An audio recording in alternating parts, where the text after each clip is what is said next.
Hi, this is Gloria Coppola of Massage Pro CE, and I'm here today at Oakworks. You may have seen my earlier demonstration of what Lomi Lomi is and how I did the forearm technique that helps save your wrist, your fingers, and your hands.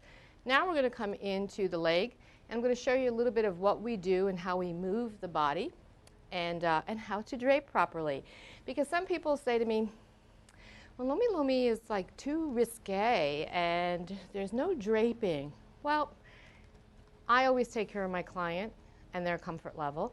And personally, I get cold, so I need draping. Maybe in the tropics, it's a little different and you could do limited draping. For a lot of us, though, we like to be draped. So first, you're going to notice that I have this pretty tropical pareo on my client.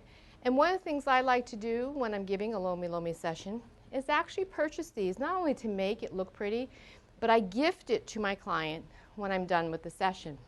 Why, you may say? Well, think about it. It holds their energy. It's really pretty. They remember your Lomi Lomi session. It's your business card. And they come back and they tell you all about how they've used it for tablecloths and clothing and bedspreads. And sometimes they bring it back thinking you're not going to give them another one, but I always do. So a little tip on how to market your Lomi Lomi. Today we're working on this Prolux convertible table where you take your massage table that you have, as long as it's not metal legs, and you can place it on here, which is pretty easy from what I've seen. And it can go up and down depending on the technique you're utilizing for Lomi Lomi or any other type of body work. And so you saw in the forearm technique, I had the table higher because I wanted to keep my body closer to my client and not be leaning down and in. I might put it lower for the legs. We'll see how that works out. Okay? So let's talk a little bit about draping. I'm going to move this beautiful pareo out of the way so we don't get any creams or oils on here. And I'm a stickler for draping. I hate when people just bunch up sheets.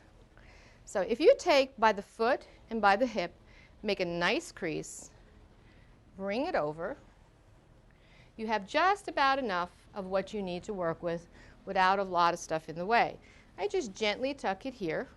I could also just lift their leg and bring it under a little bit to create security. And I'm going to bring this on an angle so that I can get my full stroke, my long stroke, right up into her hip. Okay?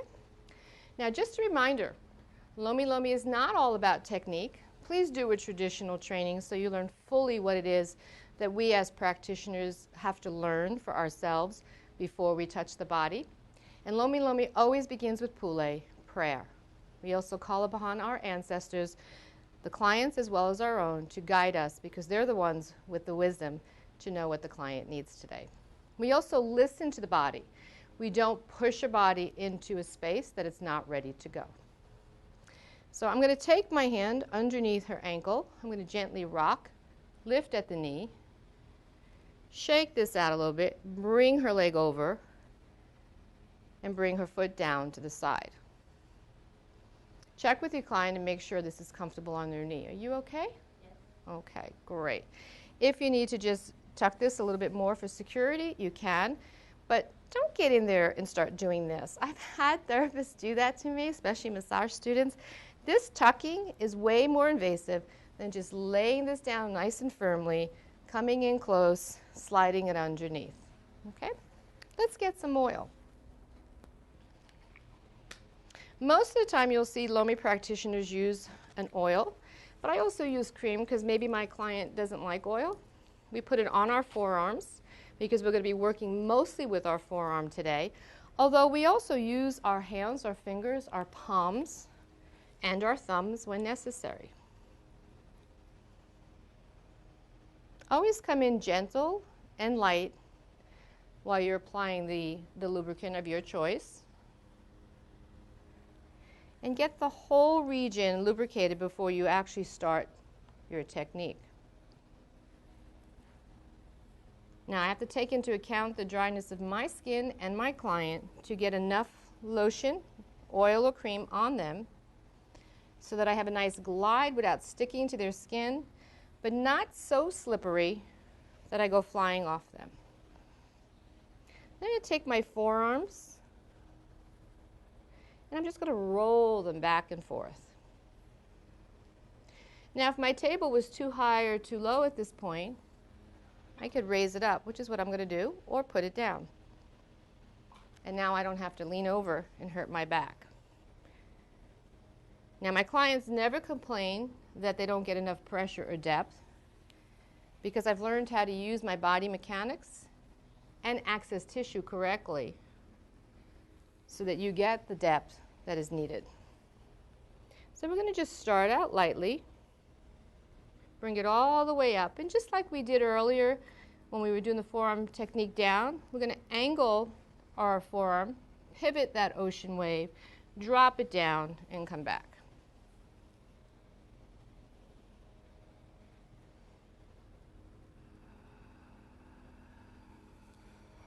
Both hands are always doing something. It gives it that effect of more than one practitioner working on the body. That allows for the person that is in the head a lot to get out of their head and to begin to relax quicker and transcend time and space.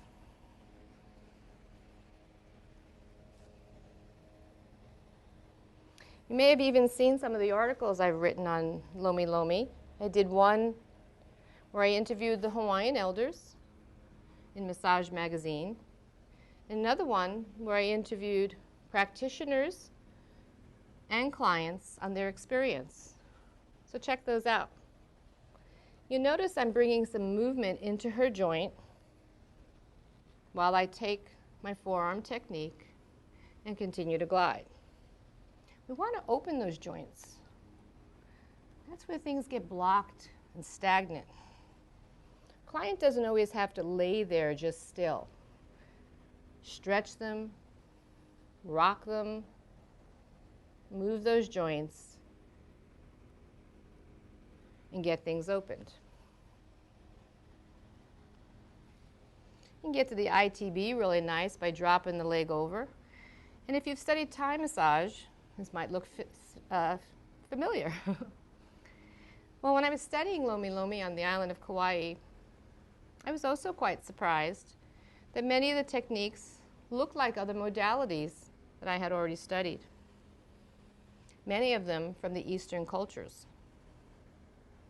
And why? Because think about the location of the Hawaiian Islands. And over the years, many people have traveled back and forth, bringing their techniques to the ohanas, to the families that teach this work. And a lot of it is just intuitive. You might see people doing Lomi Lomi on a mat, looking more like Thai massage on a mat, using their feet.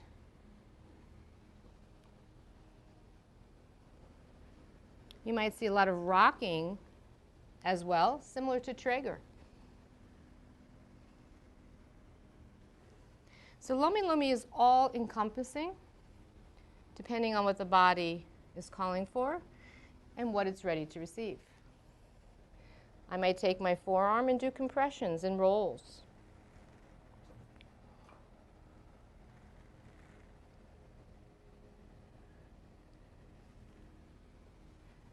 I also want to encourage my client to breathe and to allow for the effects to be more full with their breath so they can relax deeper into every movement.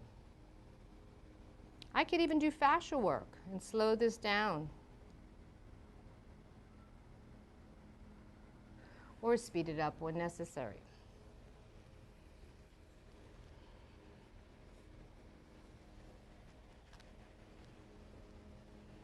On the bottom of the feet, we can do reflex points or Zen channels, like you might do in reflexology or Thai massage. And because of the similarities of these two, a colleague of mine who also has done some videos for Oakworks, Patrick and Gracia, we're going to combine a class and make it a fusion class of Lomi and Thai so that you can see how to integrate this. So that's coming up for 2012.